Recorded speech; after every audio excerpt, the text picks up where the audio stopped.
Dear viewers, peace be upon you. Peace and blessings be on the last prophet and messenger of Allah, and may all praise be to Allah subhanahu wa ta'ala. This is one of the episodes we are having on the evolution of fiqh, and today inshallah we will be discussing our position from the disagreements of the scholars. In the past episodes we had covered many issues pertaining to this introduction to fiqh, or this primer for a good understanding of fiqh. And we talked about the meanings of fiqh, linguistic and the terminological meanings. We talked about the scope of fiqh, transactions or acts of worship. We talked about the importance of learning fiqh, the moderation versus excessiveness and moderation versus laxity, the source of fiqh and the madhahib and their evolution. And we talked about some of the legal principles and some of the principles of the fundamentals of jurisprudence, al-qa'ad al-fiqhiyya and usul al-fiqh, that are of importance to us in the understanding of fiqh.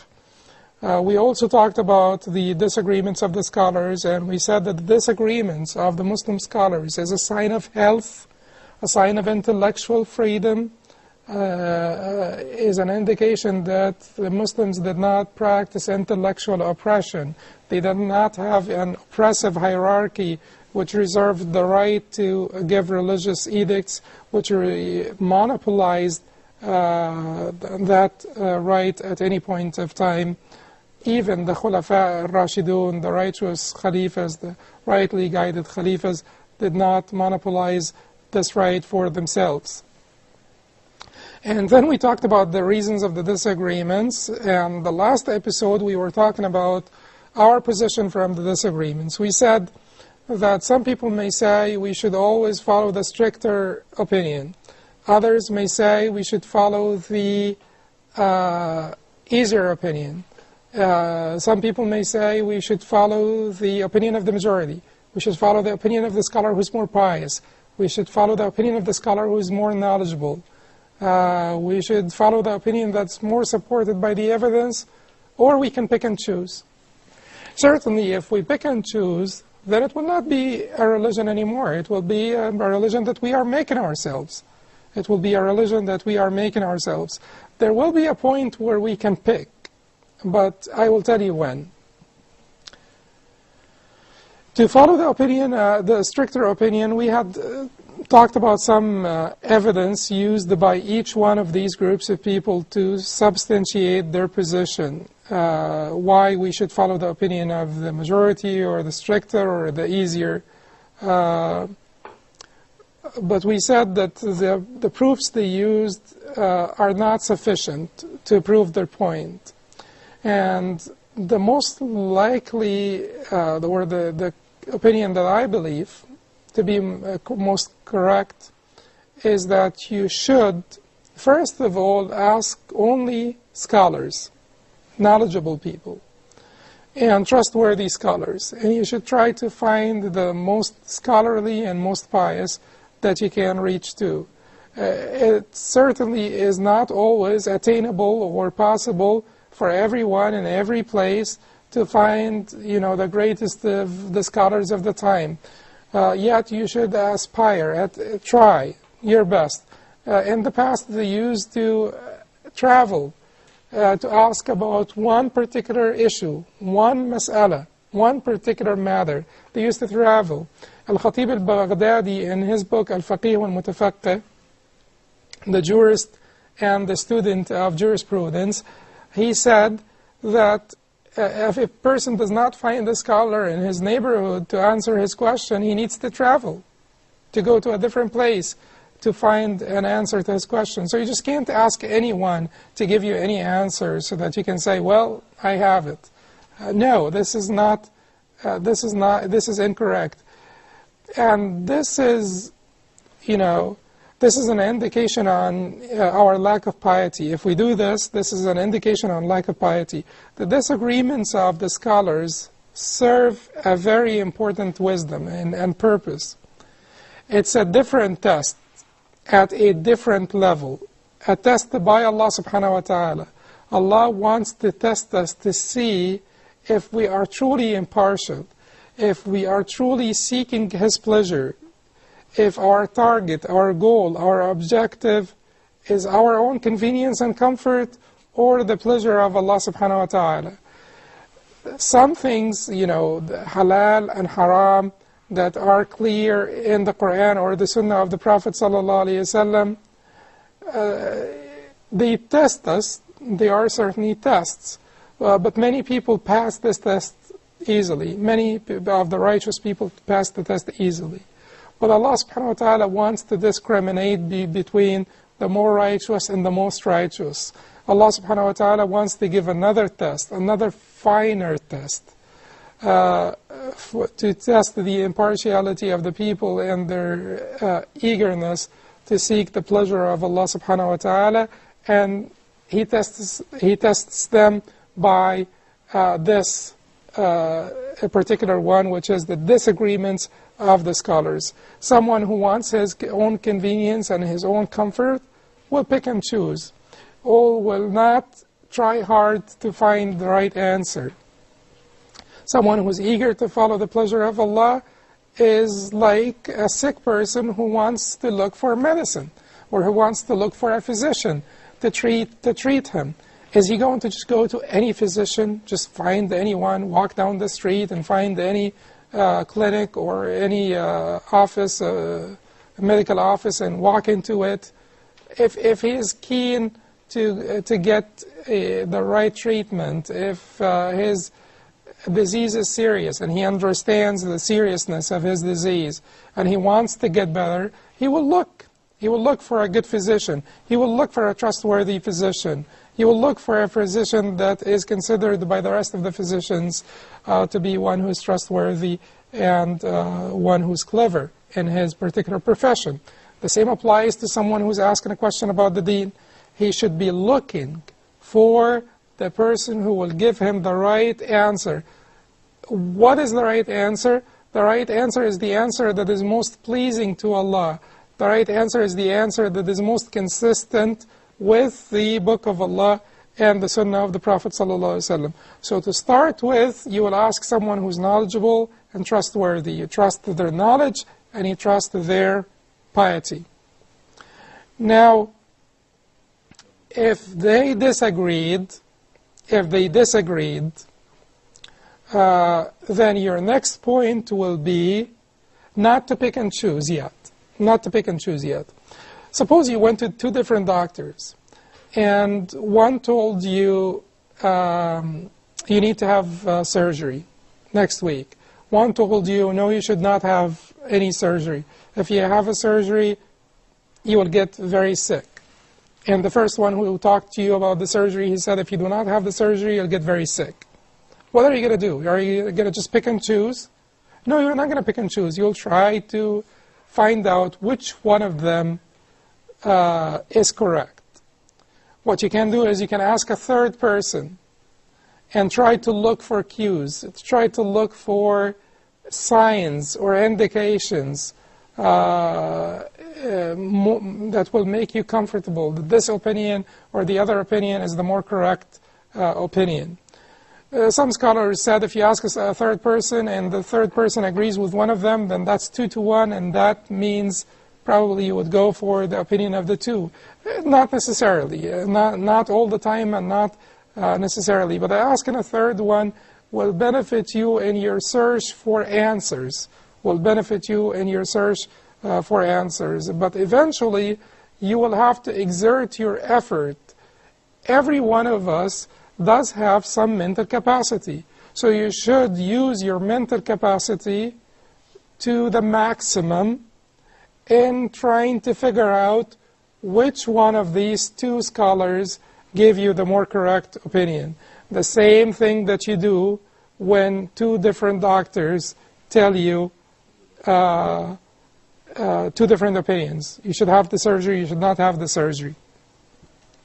Now, at one point, if you are completely clueless regarding which one of the two opinions is correct and which is not, at that point, then you can pick and choose. because you have put effort, you have asked trustworthy scholars, you have asked scholars that have piety and knowledge, and then you have tried to look for answers that would make you comfortable, that would make your heart comfortable. At this time, you can pick and choose. There is a hadith the Prophet ﷺ told us of that will help us also in this process, which is استفتي قلبك ولو أفتاك الناس وأفتوك.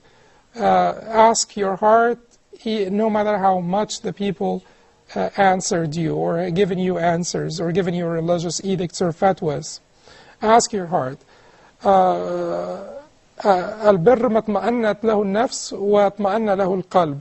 Goodness or righteousness is what the heart and the soul find tranquility in. والإثم ما حاك في الصدر ما حاك في النفس وتردد في الصدر. And evil is what you are uncomfortable with and you're reluctant about, you're hesitant about. You feel something is wrong about this. They told me it is okay, go ahead, go for it. It's fine, it's permissible. Something is wrong about it. I am reluctant. There is something inside me which is telling me, don't do it. It is not right. Then at this point, you should take this advice from the Prophet ﷺ. استفتي قلبك, ask your heart. If your heart is not comfortable, do not do it. Okay. Now, this is briefly what our position should be from the disagreements of the scholars, and we said that you will pick and choose, and at that time if you picked the easier opinion, then it is not a problem. After all of this effort, and you have no clue whatsoever which opinion is more correct, based on the Quran and based on the Sunnah, then at that time it will not be a problem for you to pick or to choose the easier opinion, and only at that time. Inshallah, when we come back after the break, we will be talking about ibadah. As we said before, the fiqh governs or controls our relationship with Allah and our relationship with the creation. The part that talks about our relationship with Allah is called acts of worship, ibadat. The part that talks about our relationship with the creation is called muamalat, transactions, adat, adab shar'iyya, customs, etiquettes, and so on. So we will be addressing the ibadat and certain points that will help us in our understanding and practice of al-ibadat, and in muamalat, certain points that will help us in our understanding and practice of the fiqh of transactions or al-muamalat. And until I see you, assalamu alaikum wa rahmatullahi wa barakatuh. Assalamu alaikum wa rahmatullah, welcome back.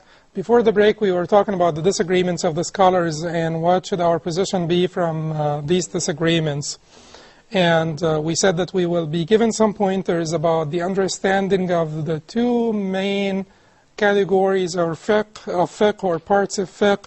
The one that relates to our interactions with Allah, acts of worship, and the one that relates to our interactions with the creation, transactions, customs, etiquettes, etc. As far as worship, the acts of worship,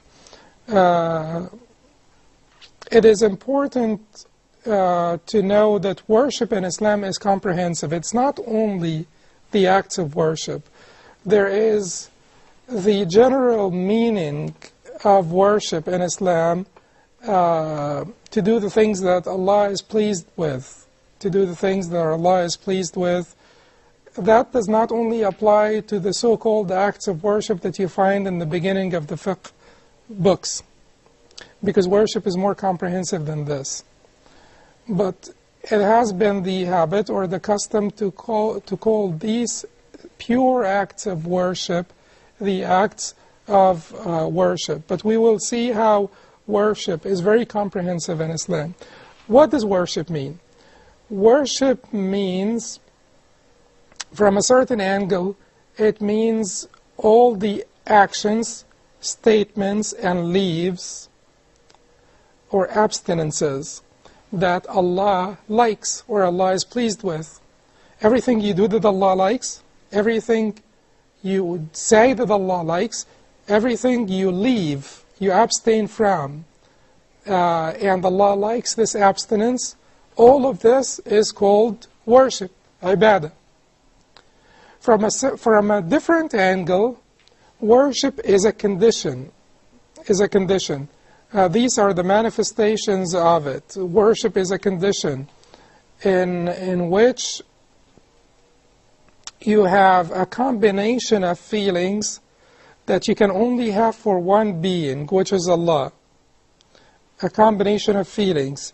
These feelings are feelings of complete submission and subjugation with complete love and adoration. So complete submission and subjugation combined with complete love and adoration is worship. If you have these feelings mixed in your heart in their absolute sense for anyone other than Allah, then you are ascribing partners to Allah. You can love your wife, but you will not be particularly so afraid of her. You will not submit to her. You will not even submit completely to your husband or have these feelings of subjugation or humility to anyone other than Allah subhanahu wa ta'ala. So these feelings of submission, subjugation, humility, absolute humbleness, combined with love and adoration, the mix of all of these feelings is called the ibadah. And that is the right of one being, which is Allah, our Creator. Given this right to anyone other than Allah, our Creator, would be an extreme violation of our tawheed, monotheism, our worship of one God. That's as far as the meaning of ibadah or the definition of ibadah. The comprehensiveness of al-ibadah in Islam is a very important concept. The comprehensiveness of al-ibadah in Islam is a very important concept. Anas ibn Malik reports from the Prophet ﷺ that he said, when the hour arises, إِذَا قَامَتِ السَّاعَةِ إِنْ قَامَتِ السَّاعَةِ or إِذَا قَامَتِ السَّاعَةِ, if the hour comes, وَبِيَدِ أَحَدِكُمْ فَسِيلًا, and one of you has a sprout in his hand, let him plant it if he can before it takes place, before the hour takes place. If you have a sprout in your hand and the hour comes, or a sa'a, the day of judgment comes, and you still have this sprout in your hand, make sure you plant it before you cannot. This is a very beautiful hadith of the Prophet ﷺ. It's a hadith about ambition. It's a hadith about hope. It's a hadith about doing good works until the last point in your life. We lose hope so quickly, but the Prophet ﷺ is teaching us to continue to do good works and to continue to do acts of righteousness throughout our life.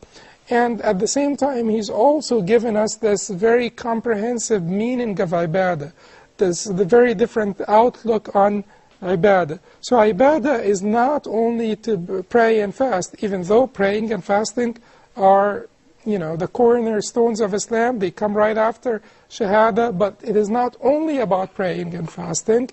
It is also about righteousness, doing the right thing.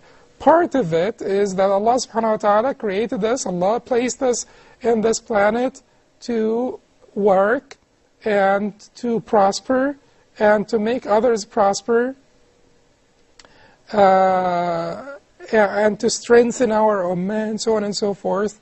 And these are the meanings that you find in agricultural agriculture, trading, manufacturing, and so on and so forth. So if you're involved or engaged in any of these activities and you have a good intention, you're sincere, you're doing it for Allah subhanahu wa ta'ala, you are being rewarded as long as you are at work.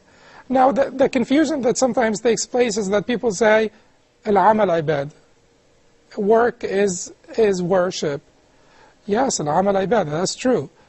But sometimes they say al-amal ibadah to justify them not praying on time. Well, that's incorrect. Yes, al-amal ibadah, that's certainly true, as long as you're sincere. But if you were sincere, if this is really was for Allah, ibadah must be sincere. To be ibadah, to be worship, must be for Allah. If you were really sincere, and it was really for Allah subhanahu wa ta'ala, then how come you're not prioritizing? Because even if you have different ibadat at the same time, and they're all pure ibadat, you will have to prioritize. Because if Allah asks you to pray now, you can defer work until you finish the prayer and then come back from the prayer. And Allah gives us some time. Allah gives us a range. But you should not defer the prayer until the time of the next prayer comes in and say, al-amal ibadah. Well, Allah, the one who told you and the one who taught us that, or instructed us that al-amal is ibadah, or work is worship, is the one who said that prayer has appointed times, assigned times, that should be respected. إِنَّ الصَّلَاةَ كَانَتْ عَلَى الْمُؤْمِنِينَ كِتَابًا مَوْقُوتًا. Verily the prayer was prescribed for the believers in appointed times. You should never violate the time of the prayer because you are working. So the comprehensiveness of ibadah in Islam is a great aspect of this religion. It's a beautiful aspect of this religion, yet it should not make us confused about the priorities. And these priorities are priorities of time, priorities of location, priorities of talents, and we will talk about the priorities, inshallah, if not in this episode, in the next episode. The other pointers that I need to bring up here about ibadah is that ibadah can never be accepted unless it fulfills two conditions. One of them is sincerity, and the other one is authenticity. Allah said, وَمَا أُمِرُوا إِلَّا لِيَعْبُدُوا اللَّهَ مُخْلِصِينَ لَهُ الدِّينَ حُنَفَاءَ. They have not been commanded but that they worship Allah, and only Allah, with sincerity and straightforwardness, and perfectly perform the prayers, وَيُقِيمُوا الصَّلَاةِ, and give alms, وَيُؤْتُوا الزَّكَاةِ, and that is the right religion. وَذَلِكَ دِينُ الْقَيِّمَةِ. So, Allah subhanahu wa ta'ala does not need our worship. Allah subhanahu wa ta'ala does not need our worship. So if you devote a worship or dedicate a worship to Allah and someone else, Allah does not need it. So He will give it to that one. And Allah does not accept of the worship that we do, or the acts of worship that we do, except that which was completely dedicated, fully and completely devoted to Him. هُوَ أَغْنَى الشُّرَكَاءَ عَنِ الشِّرْكِ. He's the most self-sufficient of all beings, and certainly He's more self-sufficient than all the partners they ascribe to Him. So He does not need that worship that had mixed intentions. And He only accepts إِلَّا يَقْبَلُ مِنَ الْعَمَلِ إِلَّا مَا كَانَ خَالِصًا, that which is pure, وَابْتُغِيَ بِهِ وَجْهُهُ, and His pleasure was sought by it, and only His pleasure. The second condition for an act of worship to be accepted by Allah and to be praiseworthy and reward-worthy also is correctness, to follow the example of the Prophet ﷺ, as we indicated several times in the past episodes. Innovation violates this condition. Innovation violates this condition. You cannot worship Allah except in the way He likes, except by acts of worship that He likes. And this hadith that was reported by Bukhari and Muslim from Aisha radiallahu anha, the Prophet sallallahu alaihi wasallam says, "Man ahdatha fi amrina hadha ma laysa minhu fahuwa rad," or "ma laysa fihi fahuwa rad." He who invents in that matter of ours that is not from it, it shall be rejected. It shall be rejected. A few pieces of advice that I have regarding the acts of worship. The first one is to hasten to Allah subhanahu wa ta'ala and not waste time. Use your time. Use your life before your death, as the Prophet said. Use your young age before your old age. Use your health before your sickness. Use your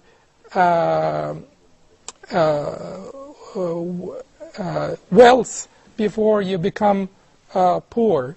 And use the times where you are not occupied before you are occupied. So use your life before your death, your young age before your old age, your wealth before poverty, your time that is not occupied before you get occupied, and use the times of health before the times of sickness. Hasten to Allah, in other words. That's the meaning of the hadith of the Prophet ﷺ, in which he said, take advantage of 5 before 5. Your youth before your old age, your health before your sickness, your wealth before your poverty, your free time before you become occupied, and your life before your death.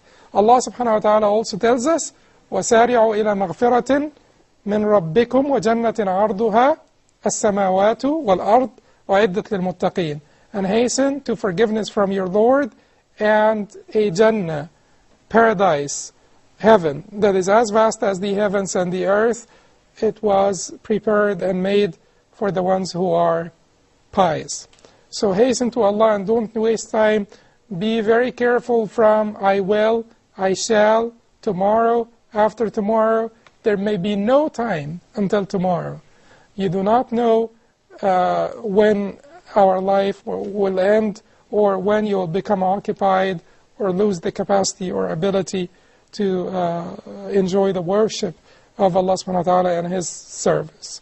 I think that we will defer the rest of these points until the next episode, inshallah. And when we come back, we will talk about the transactions and some pointers on the subject of the transactions or al-mu'amalat. Until I see you, enjoy the blessings of Allah subhanahu wa ta'ala and His favors. Assalamu alaikum wa rahmatullah.